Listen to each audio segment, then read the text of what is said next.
Pois bem, pessoal, vamos seguir tratando sobre mandado de segurança. Vamos seguir exatamente do ponto em que paramos. Deixa eu consertar aqui para vocês visualizarem melhor. O mandado de segurança é outro remédio constitucional que a gente vai estudar, cuja previsão se encontra no artigo 5º, inciso 69, que diz assim, preste atenção.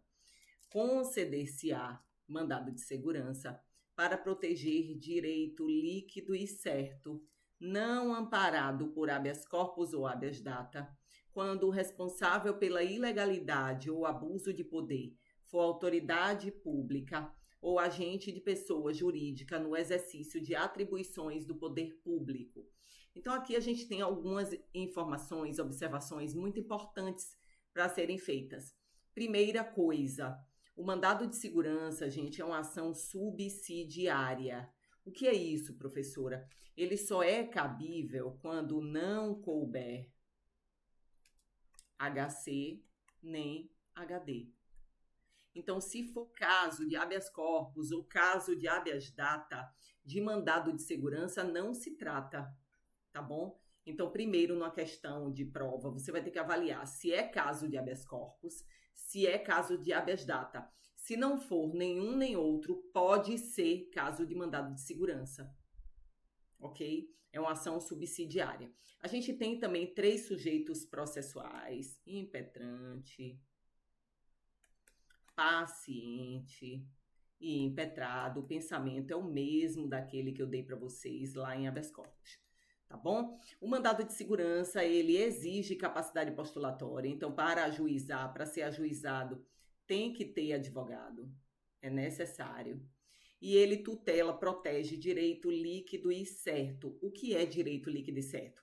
Direito líquido e certo é aquele direito que tem prova pré-constituída. Ou seja, não há, na ação do mandado de segurança, não há dilação probatória. Deixa eu explicar para você.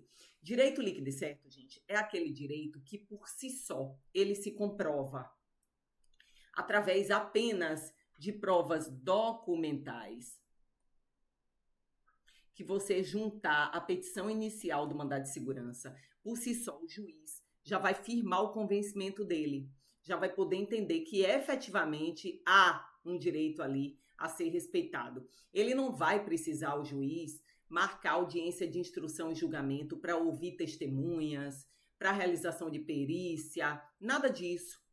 Por quê? Porque se ele precisar marcar audiência de instrução e julgamento, se ele precisar ouvir testemunhas, se ele precisar de perícia, de mandado de segurança não se trata, de direito líquido e certo não se trata.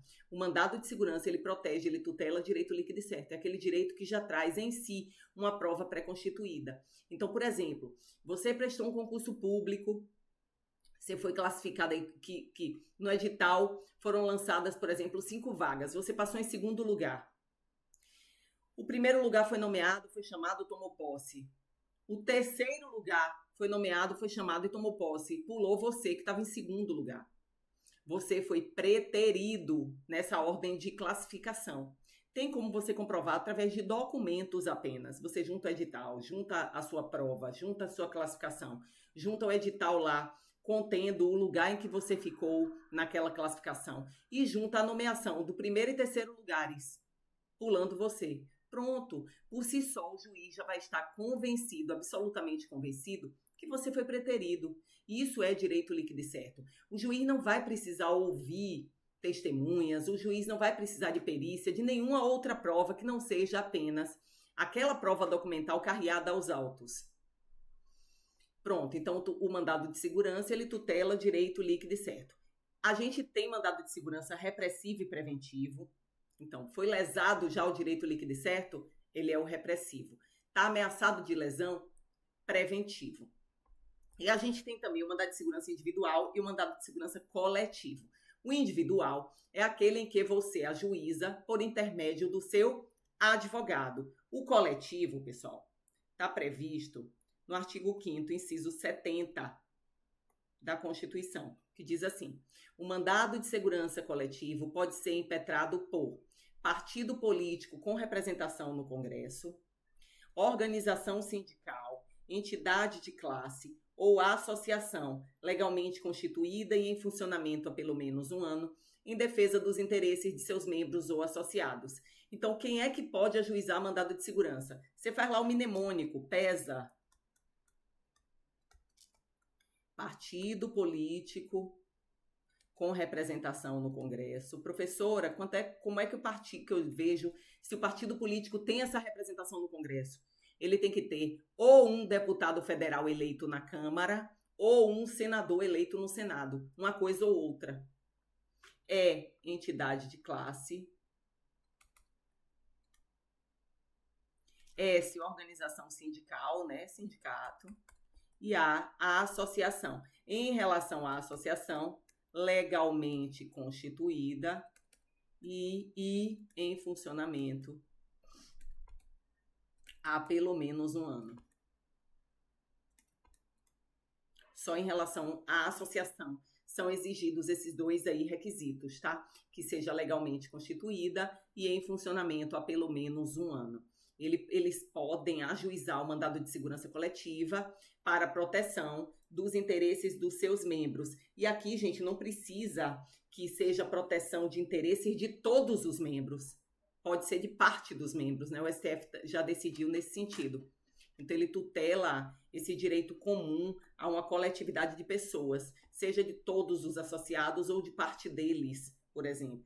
Esse autor da ação, esse partido político, deixa eu só consertar aqui, esse partido político, essa entidade de classe, serão, né, substitutos processuais da coletividade, cujo direito eles estarão defendendo ali por intermédio do mandado de segurança. Outra coisa que você precisa saber, o mandado, para aprofundar um pouco mais, tá? O mandado de segurança coletivo, ele não induz. E aqui, gente, especificamente, se você estiver se preparando aí para a Polícia Civil, PF, PRF, você precisa aprofundar um pouco mais, tá bom? O mandado de segurança coletivo não induz litispendência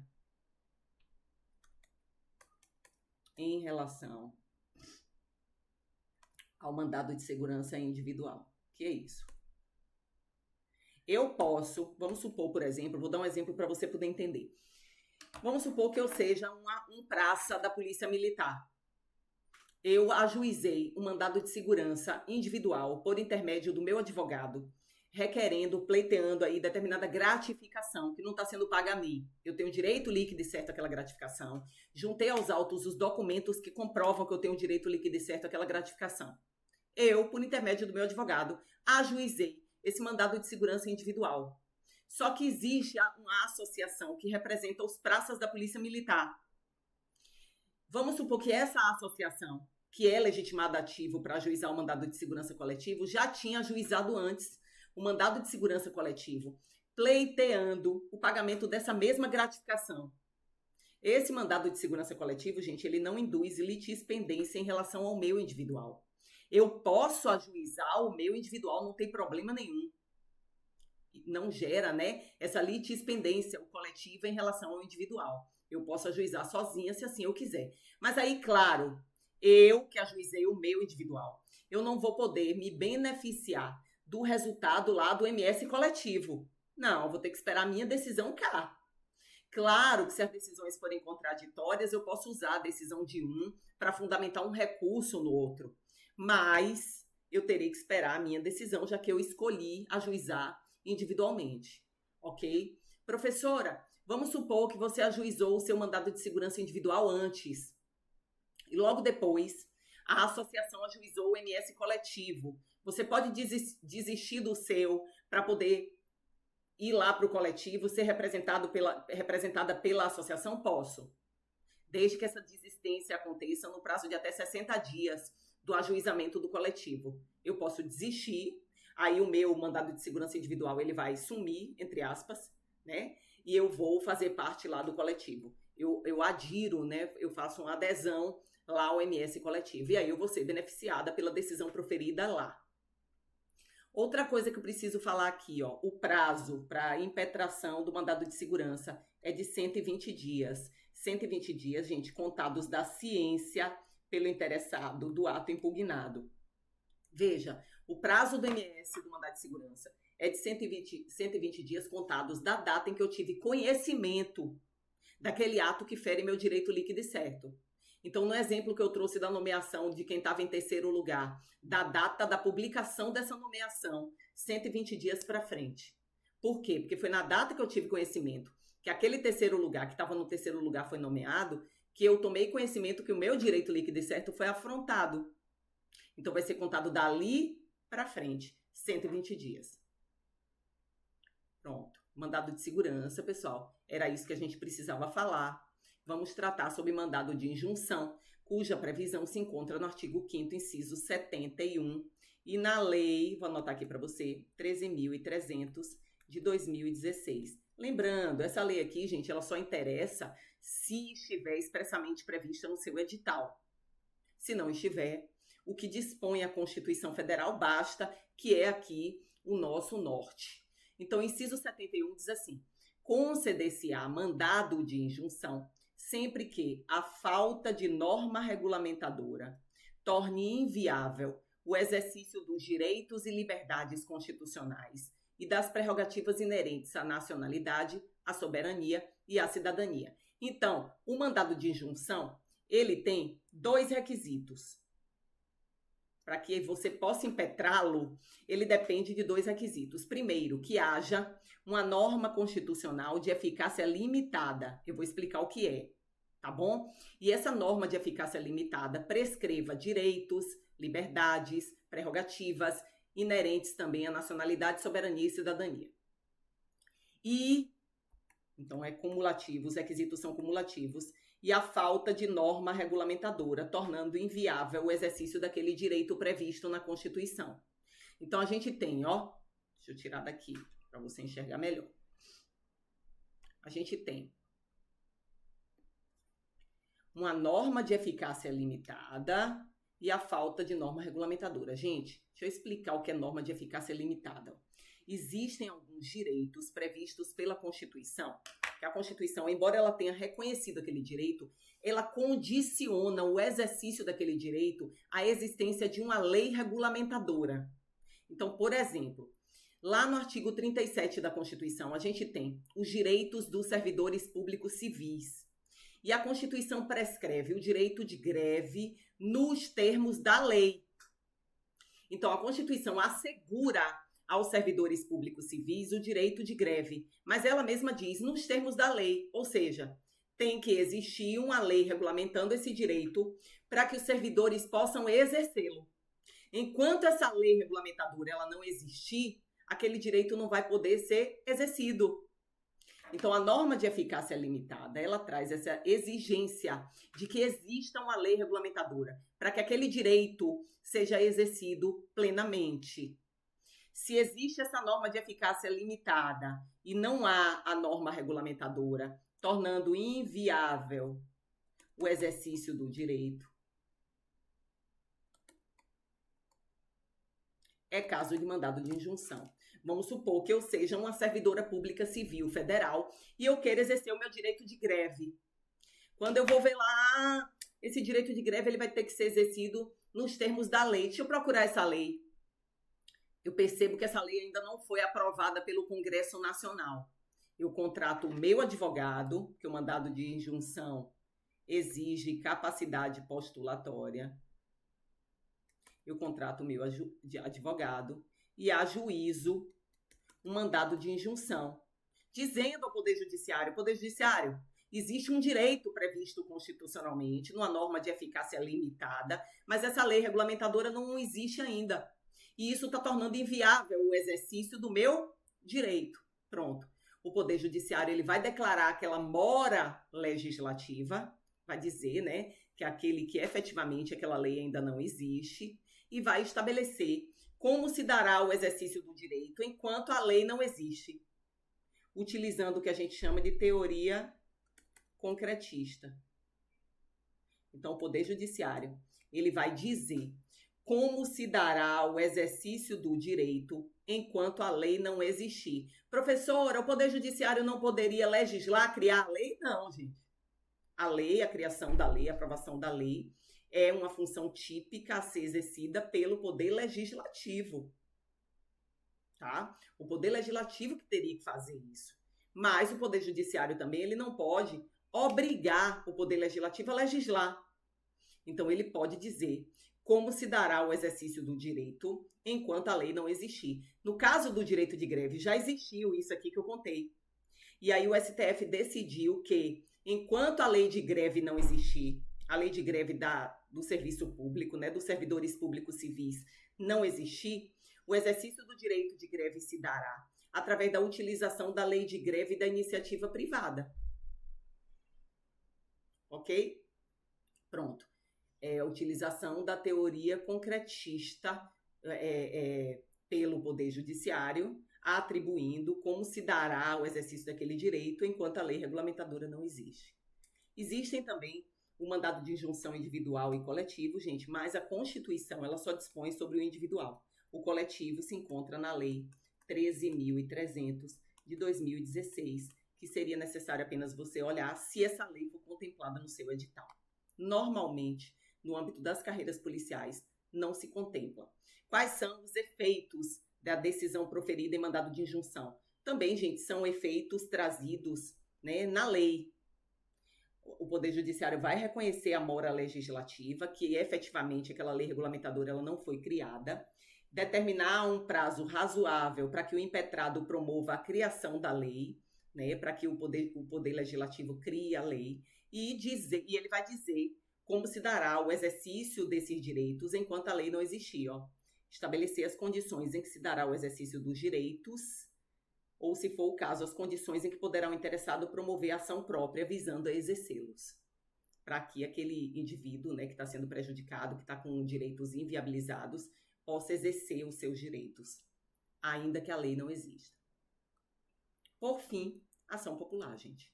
A ação popular é uma ação a ser ajuizada pelo cidadão, pessoal. A ação popular, ela está prevista, vou dizer para você, em que inciso do artigo 5º ela está prevista. Rapidinho. Ação popular. Artigo 5º, salvo engano, inciso.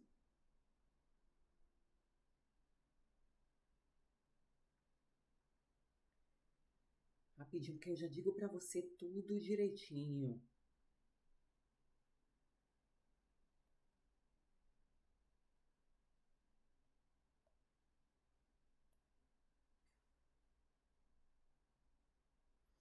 Artigo 5º, inciso 73, que diz assim, né? Cabe, atribuição do cidadão, todo cidadão poderá ajuizar ação popular visando anular ato lesivo ao patrimônio público.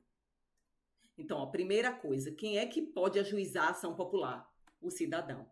Não é, gente, qualquer pessoa, qualquer brasileiro, qualquer ser humano, não. É qualquer cidadão. Quem é cidadão? Como é que eu provo que eu sou cidadã? Eu provo minha qualidade de eleitora e aí vou ter que trazer a prova lá que eu tenho o título eleitoral, que eu fiz o alistamento eleitoral. Então, eu, cidadã, posso ajuizar a ação popular por meio do meu advogado, exige capacidade postulatória, ok? Para anular um ato lesivo ao patrimônio público. Patrimônio público, gente, aqui não é só o dinheiro público, não. Envolve o meio ambiente, envolve a moralidade administrativa, envolve o patrimônio histórico, cultural. Então, eu posso ajuizar uma ação popular para tutelar o meio ambiente, a moralidade administrativa, o patrimônio histórico, artístico, cultural. Anular um ato que lese tudo isso. E, em regra, quando eu ajuizo uma ação popular, eu sou isenta de custas e de ônus da sucumbência. Ônus da sucumbência, gente, são os honorários do advogado da outra parte que você tem que pagar quando você perde o processo. Então, em regra, eu sou isento, eu não preciso pagar nem custas, nem ônus da sucumbência, salvo se for comprovada a minha má-fé. Se for comprovada que eu ajuizei aquela ação popular para atender o interesse meu e não público. Eu estou protegendo um interesse meu e não a tutela, a proteção ao patrimônio público, tá bom? Então, em regra, a ação popular também é isenta de custas e de ônus da sucumbência. Então, tá aqui, ó. Tem que provar a qualidade de eleitor, tem que ser cidadão, sempre através de advogado. É uma ação de competência do juízo de primeiro grau, pessoal. Não há, na ação popular, foro por prerrogativa de função. O que é isso? Ainda que você ajuize uma ação popular contra um presidente da República que está praticando um ato lesivo à moralidade administrativa, vai lá para a vara inicial, para a vara cível inicial, não vai para o STF direto. Por quê? Porque na ação popular não há, né, foro por prerrogativa de função. Ok? Com isso, a gente concluiu a análise de todos os nossos remédios constitucionais. Em breve a gente volta com novo conteúdo. Revisem, façam questões sobre esse tema, pessoal. Leiam o PDF, sempre façam revisões, que vai dar tudo certo, viu? Qualquer dúvida, entre em contato com o meu Instagram, @professora Juliana Teixeira, ND, que eu estou à disposição para tirar qualquer dúvida que surja. Um abraço a todos e todas. Fiquem com Deus.